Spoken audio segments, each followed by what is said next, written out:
నమస్తే, welcome to స్వతంత్ర. నేను మురళి. ముందుగా హెడ్లైన్స్ చూద్దాం. కాంగ్రెస్ బీఆర్ఎస్ ఒక్కటే, జగిత్యాల సభలో మోదీ విమర్శలు.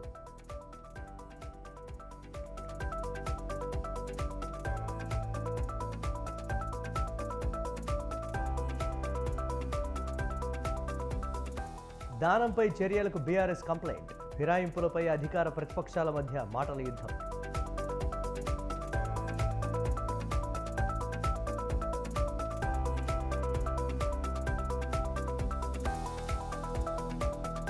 కూటమి పేరుతో నాటకం మొదలెట్టారు, ప్రజాగళంపై కాంగ్రెస్ వైసీపీ విమర్శలు.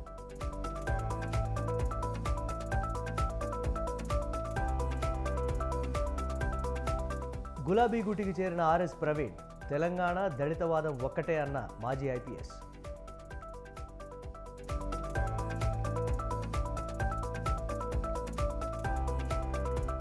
నోటీసులు లెక్క చేయని కేజ్రీవాల్, మరోసారి విచారణకు డుమ్మా కొట్టిన ఢిల్లీ సీఎం.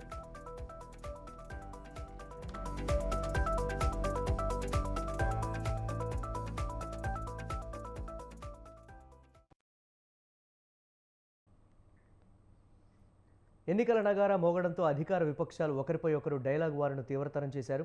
సవాళ్లు ప్రతి సవాళ్లతో విరుచుకుపడుతున్నారు. విమర్శనాస్త్రాలు సంధిస్తూ ప్రత్యర్థులను ప్రజల్లో పలుచన చేసే పనులు పడ్డారు. ఈ క్రమంలోనే జగిత్యాల వేదికగా ప్రతిపక్షాల టార్గెట్గా రెచ్చిపోయారు ప్రధాని మోదీ. తెలంగాణలో కాంగ్రెస్ బీఆర్ఎస్లను ఏకిపారేసిన ఆయన ఇండియా కూటమిపైన నిప్పులు చెరిగారు.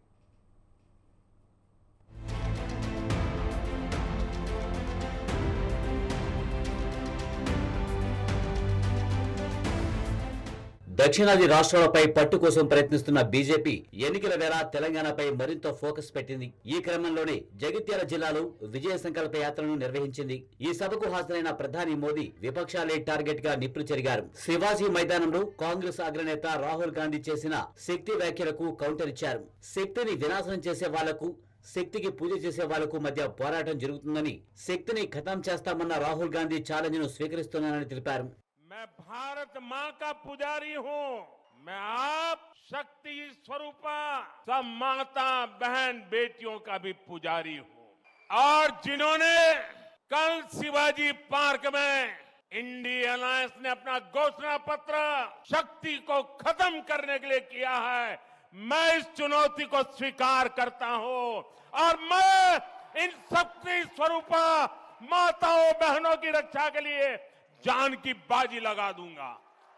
శక్తి రూపంలో మహిళలు తనను ఆశీర్వదించేందుకు వచ్చారని, ప్రతి మహిళ ఒక శక్తి స్వరూపంలా కనిపిస్తుందని ప్రజలను ఉద్దేశించి వ్యాఖ్యానించారు మోదీ. ఈ సందర్భంగా తాను భారతమాతకు పోజారనని, అలాగే ప్రతి మాత సోదరి కుమార్తెలకు తాను పోజారనని చెప్పుకొచ్చారు. శక్తి స్వరూపులైన మహిళల రక్షణ కోసం తాను ప్రాణాలు అర్పించేందుకు సిద్ధంగా ఉన్నానన్నారు. చంద్రాయన్ విజయవంతమైన ప్రాంతాన్ని కూడా శివశక్తి అని పేరు పెట్టుకున్న విషయాన్ని ఆయన గుర్తు చేశారు. कल शिवाजी पार्क में इंडिया अलायंस ने अपना घोषणा पत्र शक्ति को खत्म करने के लिए किया है, मैं इस चुनौती को स्वीकार करता हूं और मैं इन शक्ति स्वरूपा माताओं बहनों की रक्षा के लिए जान की बाजी लगा दूंगा. अरे हमने तो चंद्रयान की सफलता को भी किसको समर्पित किया? चंद्रयान की सफलता को भी, जहां चंद्रयान ने लैंड किया, हमने उस सफलता को भी शिव शक्ति नाम देकर के शिव शक्ति को समर्पित किया है. తెలంగాణలో బీజేపీ పుంజుకుంటుందని, ఎన్నికల తర్వాత బీఆర్ఎస్ కాంగ్రెస్ ల పని అయిపోతుందని జోషన్ చెప్పారు మోదీ. 10 ఏళ్ల పాటు రాష్ట్రాన్ని బీఆర్ఎస్ దోచుకుందని ఆరోపించిన ఆయన కాళేశ్వరంలోనే కాకుండా ఢిల్లీలోనూ లిక్కర్ పాలసీలోని కమిషన్లు తీసుకుందని ధ్వజమెత్తారు. అప్పుడు బీఆర్ఎస్, ఇప్పుడు కాంగ్రెస్ తెలంగాణను ఏటీఎంలా మార్చుకున్నారని మండిపడ్డారు. బీఆర్ఎస్ అవినీతిపై కాంగ్రెస్ దర్యాప్తు చేయడం లేదని ఆరోపించిన మోదీ రెండు పార్టీలు తమను దూషించడమే పనిగా పెట్టుకున్నాయని హాట్ కామెంట్స్ చేశారు. तेलंगाना के कोने कोने में बीजेपी के लिए समर्थन बढ़ता ही जा रहा है. आपने देखा होगा, अभी मुझे मल्काजगिरी में भी जनता जनार्दन हम सबको अपना आशीर्वाद देने के लिए सड़कों पर उमड़ आई थी।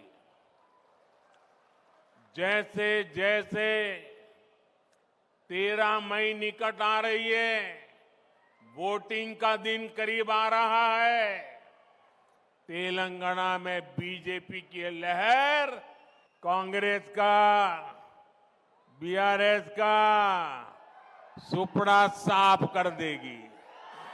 आज बीआरएस के घोटालों पर कांग्रेस की बोलती बंद हो गई है। कालेश्वरम स्कैम के अरबों रुपए कहां चले गए,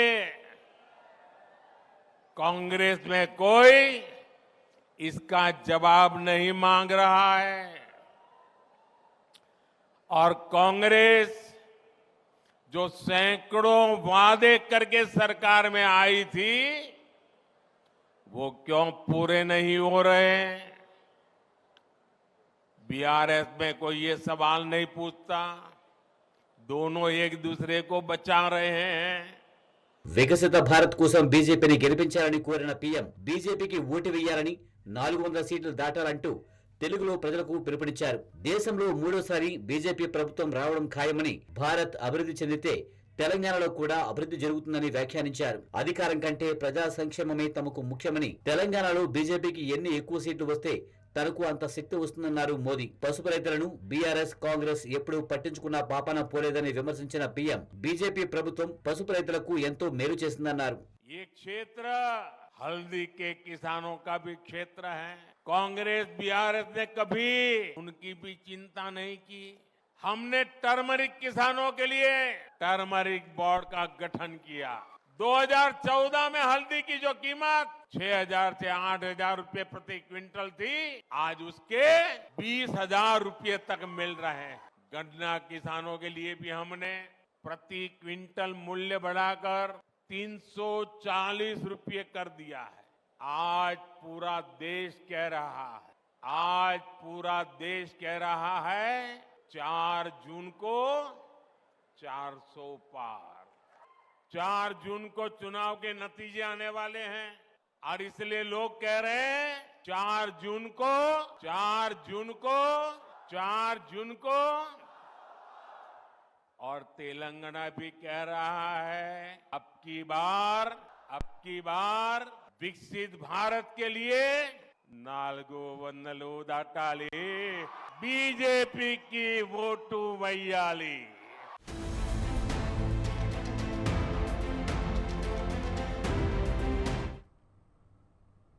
పదేళ్ల పాలనలో బీఆర్ఎస్ రాష్ట్రాన్ని దోచుకుందని అన్నారు కేంద్ర మంత్రి కిషన్ రెడ్డి. తెలంగాణను పాలించిన కేసీఆర్ ఫ్యామిలీ రాష్ట్రాన్ని అవినీతిమయం చేసిందని విమర్శించారు. తెలంగాణను దోచుకున్నది చాలక ఢిల్లీ వెళ్లి మరీ దోపిడీ చేశారని తెలిపారు. తెలంగాణ సమాజం తలదించుకునేలా కేసీఆర్ కుటుంబం వ్యవహరించిందన్నారు. లిక్కర్ వ్యాపారంతో అవినీతికి పాల్పడిన చరిత్ర కేసీఆర్ కుటుంబానిదని ఆయన ఆరోపించారు. కాంగ్రెస్ పార్టీ మళ్ళీ అధికారంలోకి వచ్చింది. గతంలో 10 సంవత్సరాలు కాంగ్రెస్ పార్టీ రాష్ట్రాన్ని పరిపాలించింది. మళ్ళీ మొన్న టిఆర్ఎస్ పార్టీ 10 సంవత్సరాలు పరిపాలించింది. మళ్ళీ ఈ రోజు కాంగ్రెస్ పార్టీ అధికారంలోకి వచ్చింది. కాంగ్రెస్ పార్టీ కుక్కతో ఒక వంకరినట్టుగా ఈ రోజు తన అవినీతి కార్యక్రమాలు మళ్ళీ తెరలేపడం జరిగింది. ఇచ్చిన 6 గ్యారెంటీలు అమలు చేసే పరిస్థితి లేదు. 100 రోజులైంది కాంగ్రెస్ పార్టీ అధికారంలోకి వచ్చి. 100 రోజుల్లో 6 గ్యారెంటీలు అమలు చేస్తామని చెప్పారు. కానీ ఈ యొక్క 6 గ్యారెంటీల విషయంలో తెలంగాణ సమాజానికి స్పష్టత లేదు. అందుకే మనందరినీ కోరుతా ఉన్నాను, ఈ రోజు ఈ రాష్ట్రం ముందుకెళ్లాలంటే, దేశంలో ఒక సుస్థిరమైనటువంటి ప్రభుత్వం రావాలంటే, దేశంలో ఈ రోజు నరేంద్ర మోడీ గారి నాయకత్వము మరొకసారి హ్యాట్రిక్ ప్రధానమంత్రిగా నరేంద్ర మోడీ గారిని మనం ఆశీర్వదించాల్సినటువంటి అవసరం. భారతీయ జనతా పార్టీలు రాముని పేరు చెప్పుకొని వస్తున్నట, ఓట్లు అయ్యద్దట. అంటే కాంగ్రెస్ పార్టీలు బీఆర్ఎస్ పార్టీ రాముని వ్యతిరేకిస్తున్నట అన్న. ఇలా తెలంగాణ సమాజం ఆలోచించాలి. భారతీయ జనతా పార్టీ పక్కా బరాబర్ రాముని గుడి కట్టిన పార్టీ. ఈ దేశంలోని ప్రతి హిందువు భాగస్వామ్యంతో మీకు దమ్ముంటే మీరు రాముని వ్యతిరేకిస్తే మీరు బాబర్ పేరు చెప్పుకొని రండి. ఇలా తెలంగాణ సమాజం డిసైడ్ చేస్తుంది. రామునికి ఓటైనా, రాముని వ్యతిరేకులకు ఓటైనా తెలంగాణ సమాజం ఆలోచిస్తుంది. అరే ఊరికనే వచ్చిందా అన్న రాముని గుడి? ఎంతమంది కరసేవకులు బలిదానమైరన్న, ఎంతమంది కర సేవకులు రాముని గుడి కోసం పోయి బలిదానం అయిపోయారన్న. ఆ కర సేవకులను కాల్చి చంపినటువంటి మూర్ఖత్వపు ములాయం సింగ్ పార్టీతోని పొత్తు పెట్టుకున్న కాంగ్రెస్ పార్టీకి ఈ తెలంగాణ రాష్ట్రంలోని ఈ దేశంలోని హిందువులు ఏ విధంగా ఓటేయాలని ఓటేస్తారో కాంగ్రెస్ పార్టీ సమాధానం చెప్పాలి. రేవంత్ రెడ్డి గారు అంటున్నారు మా ప్రభుత్వాన్ని పడగొడతామని పదే పదే బీజేపీ చెప్తున్నారని. మేము పడగొట్టడానికి సిద్ధంగా లేము. మీరు పడిపోతే మేము దాన్ని కాపాడలేము. కాబట్టి మీరు ఇవాళ మేము గేట్లు తెరిచినాము. పిసిసి అధ్యక్షునిగా గేట్లు తెరిచాము. అందరూ రావచ్చుంటారు. గేట్లు తెరిచినావు, జాగ్రత్తగా పడండి. గేట్లు తెరిస్తే నీ ఎమ్మెల్యేలను కాపాడుకోండి. వాళ్ళు పారిపోయే పరిస్థితి వస్తుంది. కాబట్టి దయచేసి రేపు దేశమంతా కూడా కాంగ్రెస్ ఓడిపోవడం ఖాయము. ఇవాళ రాహుల్ గాంధీ ఇవాళ రాజకీయంగా వారు ఏ రకంగా విఫలమైనారో నరేంద్ర మోడీకి సరితూగే వ్యక్తి మీ కూటమి లేరు, కాంగ్రెస్ లేరు. దేశంలో ఎక్కడ లేని కాంగ్రెస్ తెలంగాణకు అవసరమా? పార్లమెంట్ ఎన్నికల తర్వాత ఖచ్చితంగా ఫలితాల తర్వాత తెలంగాణలో డబుల్ ఇంజన్ సర్కార్ ఏర్పాటుకు మార్గం సుగమవుతుంది. మీరందరూ కూడా కలిసి రండి. భారతదేశాన్ని అభివృద్ధి చెందాలంటే తెలంగాణ అభివృద్ధి చెందాలనేదే నరేంద్ర మోడీ గారి యొక్క సంకల్పం. కాళేశ్వరం ప్రాజెక్టులో కేసీఆర్ అవినీతికి పాల్పడడానికి ప్రధాని మోదీయే కారణమని ఎమ్మెల్సీ జీవన్ రెడ్డి ఆరోపించారు. ప్రాజెక్టుకు నిధులిచ్చి కేసీఆర్ అవినీతికి మార్గం సుగమం చేశారన్నారు. గతేడాది ఆగస్టు 23 నాటికే కవిత అరెస్టుకు సంబంధించిన పూర్తి వివరాలు కేంద్రం వద్ద ఉన్నాయన్నారు. అయితే ఇన్ని నెలలు ఎందుకు అరెస్టు చేయలేదని జీవన్ రెడ్డి ప్రశ్నించారు. దేశ అభివృద్ధి కోసం అమలు చేసే కార్యక్రమాలను ప్రధాని మోదీ ఎన్నికల ప్రచారంలో చెప్పాలని ఎమ్మెల్సీ జీవన్ రెడ్డి అన్నారు. ఈ కాళేశ్వరం ప్రాజెక్టు అవినీతిమయం కావడానికి ఎవరు బాధ్యులు? నువ్వు కాదా? ఆయన అవినీతి డోర్స్ ఓపెన్ చేసింది ఎవరు? మోడీ కాదు. కేసీఆర్ అవినీతి డోర్స్ ఓపెన్ చేసింది ఎవరు? మోడీ గారు అని చెప్పంటున్నాను నేను. దీన్ని ఫండింగ్ చేసింది ఎవరు? ఫైనాన్స్ చేసింది ఎవరు? Power finance corporation. Power finance corporation అంటూ చెప్పంటున్నాను. పవర్ ఫైనాన్స్ కార్పొరేషన్ ఎవరి చేతులు ఉందా? మీ చేతులు లేదా? ఆయన ఇంతవరకు ఏదైతుందో సరే, ఏ రాజకీయ పార్టీ అయినా వాళ్ళ గొప్పలు చెప్పుకోవడానికి ప్రయత్నించడం సహజమే.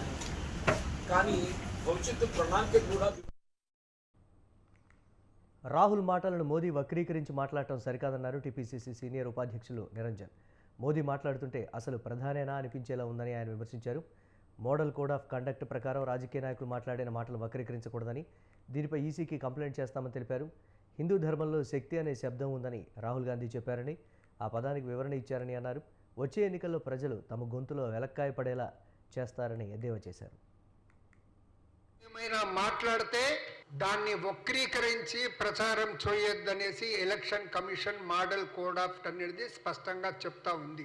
మోడీ గారు రాహుల్ గాంధీ చెప్పిన దాన్ని వక్రీకరించి మాట్లాడుతూ ఉన్నారు. దీనిపై మేము తెలంగాణ కాంగ్రెస్ పార్టీ తరపున ఎలక్షన్ కమిషన్ కు మోడీపై ఒక కంప్లైంట్ కూడా చేయటం జరుగుతుందన్న మాట మీకు మనవి చేస్తా ఉన్నాను.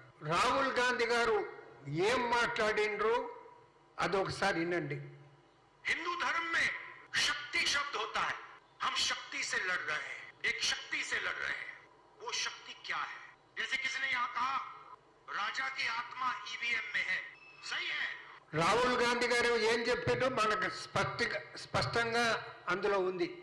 హిందూ ధర్మంలో శక్తి అనే వాక్యము, ఒక మాట, ఒక శబ్దం ఉన్నది. ఆ మాట చెప్పడం జరిగింది. ఈవీఎంలో ఈరోజు ఏ విధంగా కాంగ్రెస్ పై విమర్శలు గుప్పిస్తున్నారు చూస్తే అసలు మోడీ ప్రధానమంత్రి పదవికి తగిన వ్యక్తి అనే అనుమానం కలుగుతుందన్నమాట మనవి చేస్తా ఉన్నారు. మనకు మొన్న 16వ తారీఖు నుంచి ఎన్నికల ప్రచారంలో భాగంగా సుడిగాలి పర్యటన చేస్తున్న ప్రధాని మోదీ సౌత్ ఇండియాపై ప్రధాన దృష్టి సారించారు.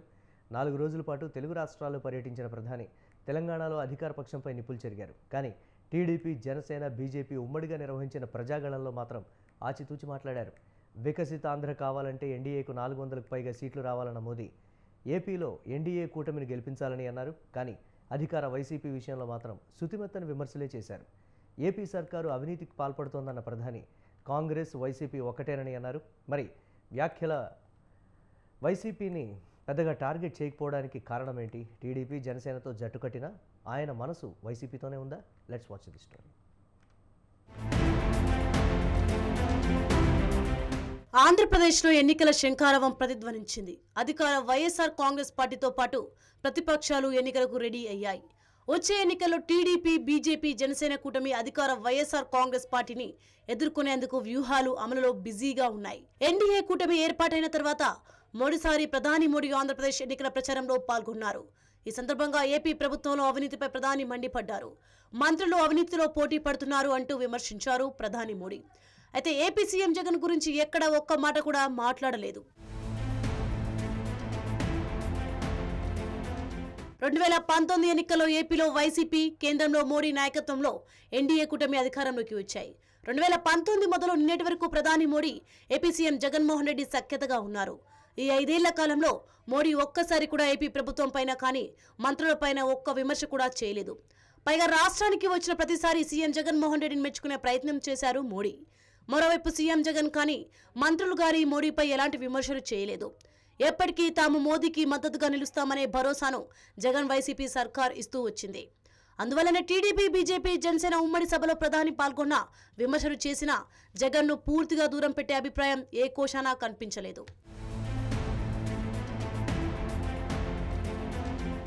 ఏపీలో గతంలో ప్రకటించిన బీజేపీ జాతీయ అధ్యక్షుడు నడ్డా, కేంద్ర మంత్రులు మాత్రం వైసీపీ ప్రభుత్వ అవినీతిని టార్గెట్ చేస్తూ వచ్చారు. ప్రధానంగా ఏపీ ప్రభుత్వం మద్యం, ఇసుక కుంభకోణాలకు పాల్పడుతున్నారంటూ కేంద్ర మంత్రులు పదే పదే విమర్శించిన మోడీ మాత్రం ఆ దిశగా ఎప్పుడూ జగన్ ప్రభుత్వంపై విమర్శలు చేయలేదు. మరోవైపు రాష్ట్ర బీజేపీ నేతలు ప్రభుత్వ అవినీతిపై పోరాటం చేస్తున్నారు. అయితే ఏపీ బీజేపీ నేతలు చంద్రబాబు కోసం పనిచేస్తున్నారంటూ వైసీపీ రివర్స్ కౌంటర్ ఇస్తూ వచ్చింది. ఏపీ ప్రభుత్వంపై ఇప్పటికే ప్రతిపక్ష టీడీపీ, జనసేన, కాంగ్రెస్ తో పాటు ఇతర పార్టీలు అవినీతి ఆరోపణలు చేస్తున్నాయి. తాజాగా ప్రధాని మోడీ సైతం ఏపీ ప్రభుత్వ అవినీతి గురించి మాట్లాడడంతో వైసీపీ నేతలు ఉలిక్కి పడుతున్నారు. తమ మంత్రులు అవినీతి చేస్తే విచారణ చేసుకోవచ్చని వైసీపీ ప్రధాని విమర్శలకు కౌంటర్ ఇచ్చింది. ఏపీలో ఎన్నికలకు కేవలం 2 నెలలే వ్యవధి ఉంది. ఈ తరుణంలో ప్రధాని మోడీ లాంటి జనాకర్షక నేత ఏపీ ప్రభుత్వంపై విమర్శలు చేయడం ఆ పార్టీ నేతలకు ఏమాత్రం రుచించడం లేదు. దేశవ్యాప్తంగా వచ్చే ఎన్నికల్లో ప్రధాని మోడీ గాలి వీచే అవకాశం ఉందని ఇప్పటికే సర్వేలు స్పష్టం చేస్తున్నాయి. ఇప్పుడు ఏపీలో టీడీపీతో బీజేపీ పొత్తు పెట్టుకుంది. అంతేకాకుండా ఏకంగా ప్రధాని నరేంద్ర మోడీని ఏపీ ప్రభుత్వ అవినీతిపై విమర్శలు చేస్తున్నారు. ఒకవైపు ఏపీ ప్రభుత్వంపై కొన్ని వర్గాల ప్రజల్లో తీవ్ర వ్యతిరేకత ఉంది. ఇలాంటి కీలక సమయంలో ప్రధాని మోడీ ఏపీ ప్రభుత్వ మంత్రుల అవినీతి గురించి మాట్లాడడం అధికార పార్టీకి ఇబ్బందిగా మారింది. మోడీ వ్యాఖ్యలు ప్రజల్లోకి ఈజీగా వెళ్లే అవకాశం ఉందని వైసీపీ నేతలు అభిప్రాయపడుతున్నారు. అలానే మోడీకి గట్టిగా కౌంటర్ ఇచ్చే సాహసం చేయలేకపోతున్నారు. ఏపీ అసెంబ్లీ ఎన్నికలు, పార్లమెంట్ ఎన్నికలు మే 13న జరగనున్నాయి. అప్పటి వరకు దేశంలోని చాలా రాష్ట్రాల్లో ఎన్నికలు పూర్తవుతాయి. ఈలోగా ప్రధాని మోడీ, హోంమంత్రి అమిత్ షాతో పాటు కేంద్రంలోని ముఖ్య నేతలు ఏపీ ఎన్నికల ప్రచారంలో పాల్గొనే అవకాశం ఉంటుంది. ఈ ప్రచారంలో పదే పదే ఏపీ ప్రభుత్వాన్ని టార్గెట్ చేసే ఛాన్స్ ఉంది. ఆ విమర్శలకు ఖచ్చితంగా వైసీపీ విజయాన్ని దెబ్బతీస్తాయని వైసీపీ నేతలు చెబుతున్నారు. 2014 ఎన్నికలే దీనికి నిదర్శనమని గుర్తు చేస్తున్నారు. ఒకవైపు చంద్రబాబు, పవన్ కళ్యాణ్తో పొత్తు సాగుతున్నా జగన్ను పూర్తిగా దూరం పెట్టరాదనే భావనతోనే మోదీ జగన్ పేరు ప్రస్తావించలేదన్నది నిజం. ప్రభుత్వం అవినీతిపై మోదీ చేసిన విమర్శలు తమ విజయావకాశాలను ఎక్కడ దెబ్బతీస్తాయన్న భయం వైసీపీ నేతల్లో వ్యక్తమైంది.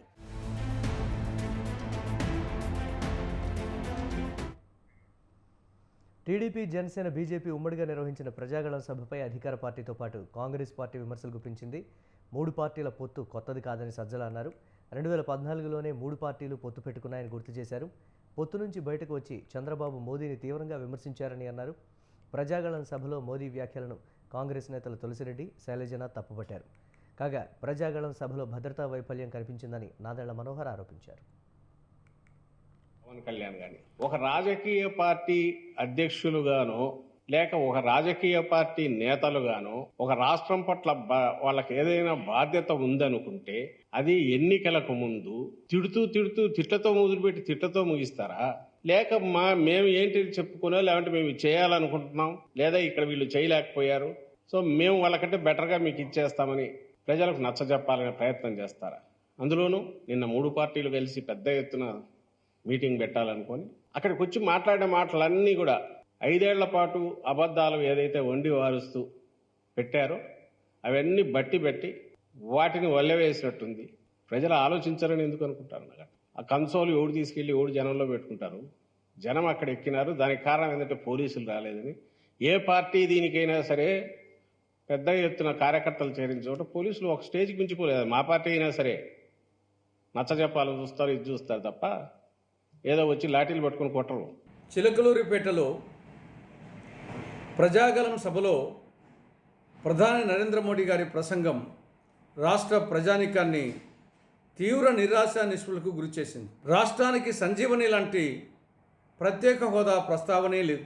రాయలసీమకు ఉత్తరాంధ్రకు బుందేల్ఖండ్ తరహా స్పెషల్ డెవలప్మెంట్ మాటే లేదు. కడప జిల్లాలో శైల ఆధ్వర్యంలో స్టీల్ ప్లాంట్ గురించి ఊసే లేదు. దుగరాజపట్నం ఓడరేవు అడ్రస్సే లేదు. రాజధాని అమరావతి గురించి ప్రస్తావనే లేదు. బహుళార్థ సాధక ప్రాజెక్టు పోలవరం గురించి మాటే లేదు. ఏమాత్రం నరేంద్ర మోడీ గారు ప్రస్తావించలేదు. ఇదంతా చూస్తుంటే ప్రధాని నరేంద్ర మోడీ గారు ఆంధ్రప్రదేశ్ మీద కక్ష కట్టినట్లు కనిపిస్తూ ఉంది. కాబట్టి ఒక్క మాటలో చెప్పాలంటే ప్రధాని నరేంద్ర మోడీ ఏపీకి మళ్ళీ టోపీ పెట్టాడు. నరేంద్ర మోడీ ఈ దేశ ప్రధానమంత్రి ఈ రాష్ట్రానికి వచ్చిన తర్వాత రాష్ట్రం యొక్క సర్వతోముఖాభివృద్ధికి లేక రాష్ట్రం యొక్క దానికోసం మేము పనిచేస్తూ ఉన్నామని చెప్పారు. కూటమి సభ్యులుగా ఉన్న వాళ్ళిద్దరు కూడా సమాధానం చెప్పాలి. నరేంద్ర మోడీ గారు మరొక్కసారి రాష్ట్రానికి వచ్చి తెలుగులోనో హిందీలోనో ఇంగ్లీష్లోనో ఇంక ఏదో ఒక భాషలో అయినా సరే మాకు సమాధానం చెప్పాలి. 10 సంవత్సరాల ఎన్డీఏ నాయకత్వంలో ఆంధ్రప్రదేశ్ రాష్ట్రానికి ఒరిగిందేంటి? ఆంధ్రప్రదేశ్ రాష్ట్రానికి ఏదైనా లాభం చేకూర్చారా? చెప్పడానికి ఏమీ లేదు. కాబట్టే మాయలు మంత్రాలు చేసి పోయే ప్రయత్నం చేశారు. అక్కడ అడిగేకి ఇక్కడ ఇవాళ కూడా నోరు లేదు. అడగాలి కదా, దేనికోసం పొత్తు పెట్టుకున్నాం? అభివృద్ధి అంటే ఏంటి? విశాఖపట్నం స్టీల్ ప్లాంట్ అమ్మడం అభివృద్ధి అని మీరు అనుకుంటా ఉన్నారా? ఈ రాష్ట్రానికి ప్రత్యేక తరగతి హోదా ఇస్తామని మోసం చేయడం అన్నది, దగా చేయడం అన్నది అభివృద్ధి అని మీరు అనుకుంటా ఉన్నారా? మరి ఏ అభివృద్ధి కోసం మీరు కలిసి పనిచేస్తూ ఉన్నారో మాకు చెప్పాల్సిన అవసరం ఉంది. అసలు నేను మొట్టమొదటిసారి చూస్తున్నాను ప్రధాన మంత్రి గారి సభకి పాసులు బ్లాంక్గా ఇచ్చారు. పేర్లు లేవు, ఫోటోలు లేవు. అసలు జిల్లా కలెక్టరు, ఒక జిల్లా ఎస్పీ ఏ విధంగా అట్లా సంతకాలు చేసి పాసులు ఇచ్చారనేది ఈరోజు జనసేన పార్టీ నుంచి మేము ప్రశ్నిస్తున్నాం. ఈ చాలా సీరియస్గా తీసుకోవాల్సిన అంశాలు. దేనికోసం వీళ్ళు ఈ విధంగా ఇంత రెక్లెస్గా బిహేవ్ చేశారు? ఎందుకు ప్రధానమంత్రి స్థాయి వ్యక్తి వచ్చి మనకి సభ నిర్వహించుకుంటున్నప్పుడు తీసుకోవాల్సిన జాగ్రత్తలు? ఎందుకంటే పెరిమీటర్ అంతా వీళ్ళ కంట్రోల్లో ఉంటుంది. పెరిమీటర్ మన స్థానిక పోలీసుల కంట్రోల్లో ఉన్నప్పుడు ఎందుకు ఈ విధంగా వాళ్ళు పూర్తి స్థాయిలో ఇటువంటి ఒకేషన్కి వాళ్ళు గేరప్ అవ్వలేకపోయారనేది తప్పకుండా దీనిపైన ఎంక్వైరీ జరగాలి. ఈరోజు సాయంత్రం 4 ఎలక్షన్ కమిషన్కి దీనిపైన కంప్లైంట్ ఇవ్వబోతున్నాం. తప్పకుండా ఎవరైతే అధికారులు దీంట్లో నిర్లక్ష్యం చేశారో, నిర్లక్ష్యంగా వ్యవహరించారో వారిపైన తప్పకుండా చర్యలు ఉంటాయి రాబోయే రోజుల్లో అనేది నాకైతే చాలా బలంగా నేను కోరుకుంటున్నాను. ఇది చాలా తప్పు. ఇది సభ మేము ఏర్పాట్లు చేసుకున్నప్పుడు ప్రధానమంత్రి గారి భద్రత విషయంలో, సభలో జరగాల్సిన సెక్యూరిటీ విషయాల్లో సరైన రీతిలో వీళ్ళు స్పందించలేనిది తప్పకుండా నేను జరిగిన సంఘటనలో అది భాగమే అని. లోక్సభ ఎన్నికలకు ముందు తెలంగాణ రాజకీయాల్లో కీలక పరిణామం చోటు చేసుకుంది. బీఎస్పీని వీడిన మాజీ ఐపీఎస్ అధికారి RS Praveen Kumar BRS party తీర్థం పుచ్చుకున్నారు. ఎర్రవల్లి ఫామ్ హౌస్లో బీఆర్ఎస్ అధినేత కేసీఆర్ సమక్షంలో గులాబీ కండువా కప్పుకున్నారు. త్వరలో జరగబోయే లోక్సభ ఎన్నికల్లో బీఆర్ఎస్ తరపున నాగర్ కర్నూలు స్థానం నుంచి ప్రవీణ్ కుమార్ పోటీ చేయనున్నారు. ఏదో ఆశించి తాను పార్టీలో చేరడం లేదని బేషరతుగానే బీఆర్ఎస్లో చేరుతున్నట్లు వెల్లడించారు. తాను ప్రజాసేవ కోసం మాత్రమే బీఆర్ఎస్ పార్టీలో చేరాను తప్ప ప్యాకేజీల కోసం కాదని స్పష్టం చేశారు. కేసీఆర్ నాయకత్వంలో పనిచేసే అవకాశం లభించినందుకు చాలా సంతోషంగా ఉందన్నారు. బహుజనవాదం, తెలంగాణవాదం రెండూ ఒకటేనని చెప్పారు. ఏ పార్టీలో తానున్న బహుజనుల ప్రయోజనాలే తనకు ముఖ్యమని తెలిపారు.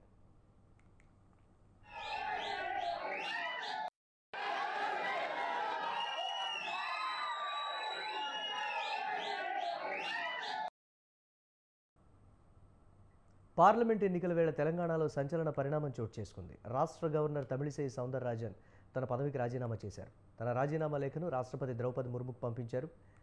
తెలంగాణ గవర్నర్ పదవితో పాటు పుదుచ్చేరి లెఫ్టినెంట్ గవర్నర్ పదవికి కూడా రాజీనామా చేశారు. రాబోయే పార్లమెంట్ ఎన్నికల్లో తమిళనాడులోని ఏదో ఒక నియోజకవర్గం నుంచి ఆమె లోక్సభకు పోటీ చేసే అవకాశం ఉంది.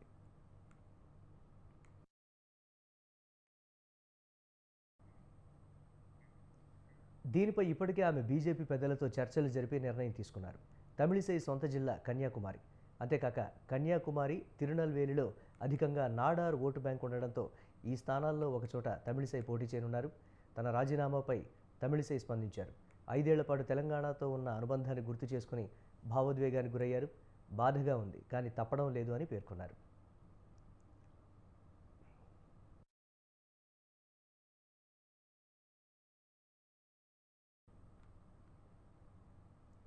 కవిత అరెస్టుపై ఈడీ అధికారిక ప్రకటన విడుదల చేసింది. ఈ నెల 15న కవిత ఇంట్లో సోదాలు నిర్వహించామని, సోదాల సమయంలో కవిత బంధువులు ఆటంకం కలిగించారని తెలిపింది. కోర్టు అనుమతితో కస్టడీలోకి తీసుకుని విచారిస్తున్నామని పేర్కొంది. 100 కోట్ల ముడుపుల వ్యవహారంలో కవిత ప్రమేయం ఉందని పేర్కొంది. ఆప్ నేతలకు 100 కోట్ల చెల్లింపులో కవితది కీలక పాత్ర అని ఈడీ తెలిపింది. ఇప్పటి వరకు 245 చోట్ల సోదాలు చేశామన్న ఈడీ 5 సప్లిమెంటరీ ఛార్జ్షీట్లు దాఖలు చేశామంది. 128.79 కోట్ల ఆస్తులను గుర్తించి జప్తు చేశామంది. ఢిల్లీ లిక్కర్ కేసులో ఇప్పటివరకు 15 మందిని అరెస్టు చేశామన్న ఈడీ మనీష్ సిసోడియా, సంజయ్ సింగ్, విజయ్ నాయర్లతో కవితకు లింకులు ఉన్నట్లు పేర్కొంది.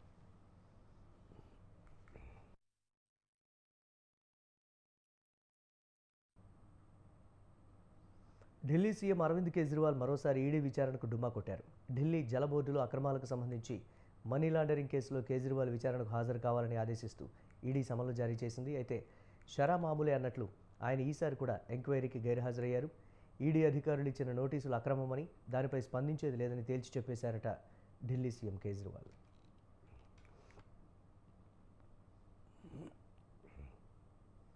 మరోపక్క ఈ అంశంపై ఆమ్ ఆద్మీ నేతలు ఫైర్ అవుతున్నారు. మోదీ సర్కార్ కుట్రేనని, చట్టవిరుద్ధంగా ఈడీ వ్యవహరిస్తోందని ఆరోపించారు.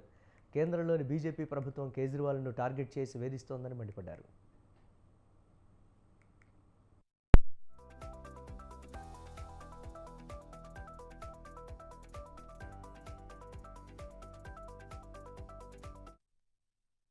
ఢిల్లీ లిక్కర్ కేసులోనూ కేజ్రీవాల్కు 9వసారి ఈడీ నోటీసులు అందించింది.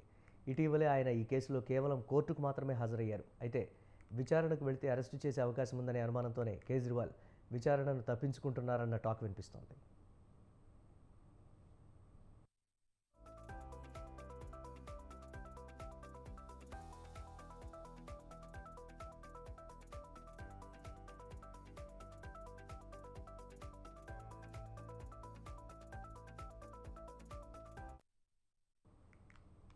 లోక్సభ ఎన్నికలు సమీపిస్తున్న వేళ ఎలక్షన్ కమిషన్ కీలక నిర్ణయం తీసుకుంది. 6 రాష్ట్రాలకు చెందిన హోంశాఖ సెక్రటరీలను తొలగిస్తూ ఉత్తర్వులు జారీ చేసింది. గుజరాత్, ఉత్తరప్రదేశ్, బీహార్, జార్ఖండ్, హిమాచల్ ప్రదేశ్, ఉత్తరాఖండ్ వంటి 6 రాష్ట్రాల్లో హోంశాఖ కార్యదర్శిని తొలగిస్తూ భారత ఎన్నికల సంఘం ఉత్తర్వులు జారీ చేసింది.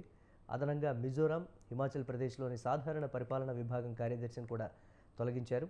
పశ్చిమ బెంగాల్ డైరెక్టర్ జనరల్ ఆఫ్ పోలీసును తొలగించేందుకు ఎన్నికల సంఘం చర్యలు చేపట్టింది.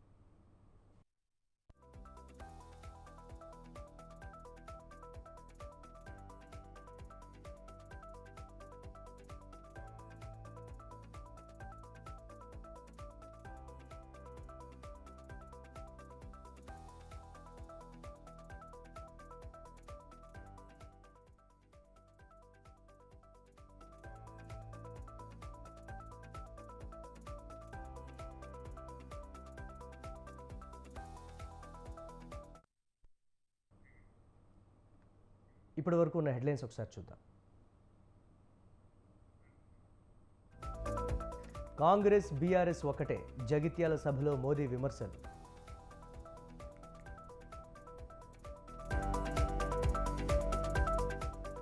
దానంపై చర్యలకు బీఆర్ఎస్ కంప్లైంట్, ఫిరాయింపులపై అధికార ప్రతిపక్షాల మధ్య మాటల యుద్ధం.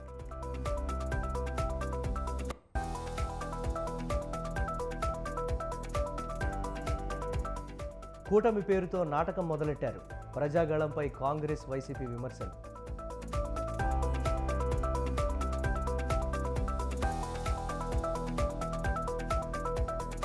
గులాబీ గూటికి చేరిన ఆర్ఎస్ ప్రవీణ్, తెలంగాణ దళితవాదం ఒక్కటే అన్న మాజీ ఐపీఎస్.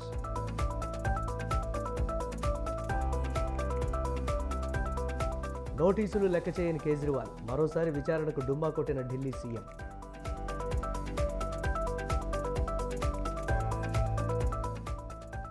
ఆరు రాష్ట్రాల్లో అధికారులను తొలగించిన ఈసీ, పశ్చిమ బెంగాల్ డీజీపీని తొలగిస్తూ ఉత్తర్వులు.